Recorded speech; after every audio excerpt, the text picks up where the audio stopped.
Hello friends, welcome to my YouTube channel vlogs with Aryan. Friends, मु आज मो family सह गोटे ट्रिप रे जाऊँगी।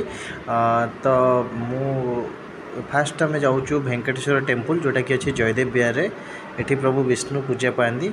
बहुत बढ़िया मंदिर अच्छी, किंतु मो मंदिर भितर को देखे पारनी कहीं मंदिर भीतर फोन अलाउ ना। तो ये पाखे अच्छी, जो मैंने चाहते आसिक देखिए जापरेंगे भल मंदिर। तापर आम बाहरी गलु पुरी प्रभु जगन्नाथ को दर्शन करने को। ये हूँ आमर मार्कंडेश्वर मंदिर। जेहेतु पुरी रे बहुत भीड़ थिला, तो आम फास्ट ये पाखे मार्कंडेश्वर प्रभु मार्कंडेश्वर मंदिर को आसिलु। ये मार्कंडेश्वर पूजा करते आम पुणी फेरिलु।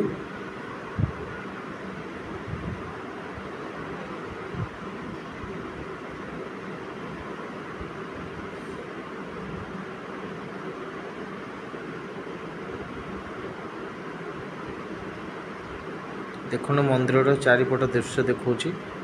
ये मार्कंड ऋषि पूजा करते महादेव को, तपस्या करते जो जमराज नवाक आसते से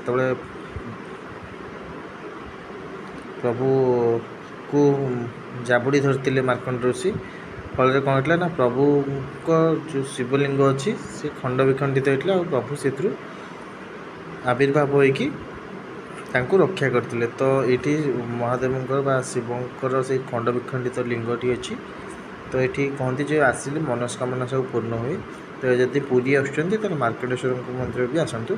तापर मो फैमिली समस्ते गलु माता मठ, जहाँ कि पुरीर मथुरा कहुए। ये राधाकृष्णंकर जगन्नाथंकर आ 33 कोटी देवादेवींकर किछि प्रतिमूर्ति अच्छी, जोटा कि ये वीडियो रे आमे देखिबा। आसन देखिबा वीडियो भितर कौन कौन अच्छी सब। ये आश्रम भीतर को गलु आमे। इठी चप्पल रखिलु तो एंट्री कर जगन्नाथ को देखिलु। ये पिला खेलना भी अच्छी, जमती कि हेलिकॉप्टर देखु। मो फैमिली मो भणजा भाणीजी बसुँच। ये जो अच्छी हेलिकॉप्टर, प्लेन, दोली भी अच्छी, अलग अलग प्रकार दोली भी अच्छी।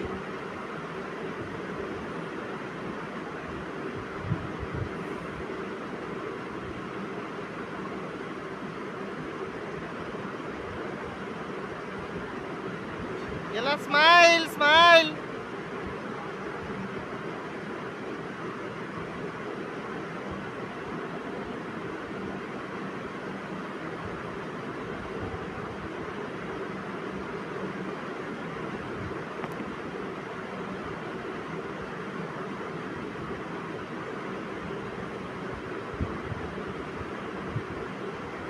माँ सरस्वती मूर्ति ये बहुत देवादेवी 33 कोटी देवादेवी जमती मुझे कहली मूर्ति अच्छी। 33 कोटी देवादेवी प्रतिमूर्ति अच्छी। प्रतिमूर्ति भितर माँ सरस्वती प्रतिमूर्ति अच्छी। ये कि साधु सन्तर भी मूर्ति अच्छी कि जो जमती कि आमर बुद्धदेव मूर्ति अच्छी ये। तो आसतु जदि पुरी आसुँच गोटे प्लान करूँ। गोटे पुरी जदि आसुँच पूरा प्रॉपर ट्रिप रो प्लान करूँ। जमती मुझे कहली वेंकटेश्वर मंदिर आसतु, माता मठ आसतु, ये आमर मार्कंडेश्वर मंदिर अच्छे आसतु, लोकनाथ मंदिर अच्छे आसतु। यदि पुरी आसुँच सातकोशिया भी जातु। तो गोटे पूरा प्रॉपर प्लान करी आसतु। सबू तक बुलिकी जातु एकाथरे प्रभु जगन्नाथ दर्शन सह सब बुली बुली जातु। ये देखो आगू कौन कौन सब अच्छी माता मठ मुझे देखा। सब गुड़ा तो कहीहबन एत छोट वीडियो रे, बट मुझे देखी दूसरी। देखूँ जदि केत टाइम पाँच आसुँच पुरी जगन्नाथ को दर्शन करा, तो माता मठ भी निश्चित भाव बुलिकी जातु।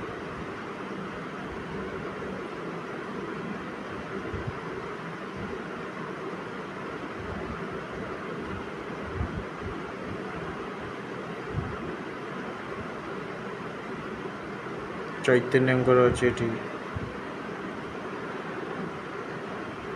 माता मठ आम जो जाइलु बहुत भीड़ थी माता मठ। आठ मिल व्यवस्था भी अच्छी माता मठ जो प्रभु श्रीराम और हनुमान अच्छी प्रतिमूर्ति। और माता मठ मिल फैसिलिटी भी अच्छी। ये अन्नप्रसाद भोग हुए बा अन्नप्रसाद व्यवस्था अच्छी।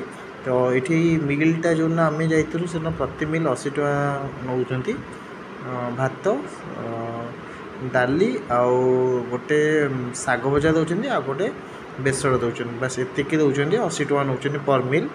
तो जदि आसुँच ये मिल खाଇବା व्यवस्था अच्छी मिल भी चाहिए खाईपारे।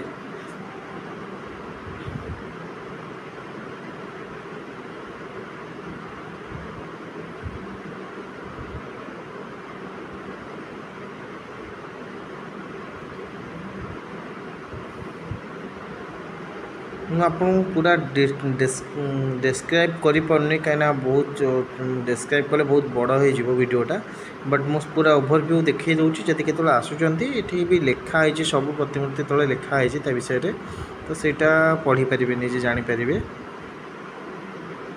प्रभु नृसिंहर ये अच्छी प्रतिमूर्ति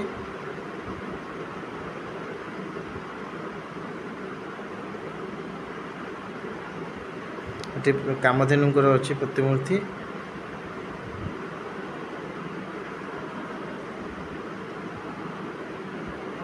ये श्रीकृष्ण को भी फाइनाली आम आसीगलु सिंहद्वार को। तो ये प्रभु श्री जगन्नाथ नेत देखागला आउ जगन्नाथ महाप्रभु पाखक बहुत आशा नहीं आसती जहाँ हो प्रभुंर दर्शन आसती। 3टी रथ थुआई बड़दाण्डे बलभद्र जगन्नाथ सुभद्रा रथ। तो रथ यात्रा तो ये वर्ष बहुत भीड़ थी आसीपार नी भाई आसबी बोली जहाँ हो फाइनाली जगन्नाथ डोरी लगे आसिली मो फैमिली सह आसी पूरा फैमिली सह आउ जगन्नाथ विषय कौन कहबू जगन्नाथ चाहिए फ्रेंड्स। एवं जगन्नाथ दर्शन पर आम समस्ते